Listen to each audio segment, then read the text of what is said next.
Dear Sarah, alam mo na miss na kita. Hindi na tayo masyado nakakapag-mall at nakakanood ng sine dahil lagi kang may taping o kung hindi naman rehearsals.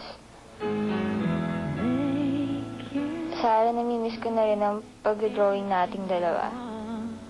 Ang pagbabasa natin ng pocketbooks. Hindi na rin tayo masyado nakakapagkantaan sa bahay.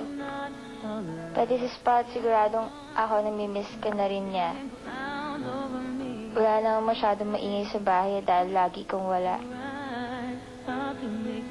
Pero okay lang. Alam ko naman na para sa amin din lahat ng mga ginagawa mo.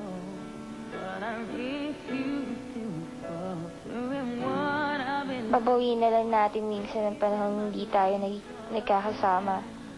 Kahit nasikat ka na, huwag kang magbabago ha. Stay sweet at mabait sa lahat. Lagi kang magdadasal, kahit na may mga taong bihila sa'yo pababa. Tatagan mo pa rin ang loob mo. Salamat sa pagpapagamot mo sa akin. Salamat sa lahat na ginawa mo para sa pamilya natin.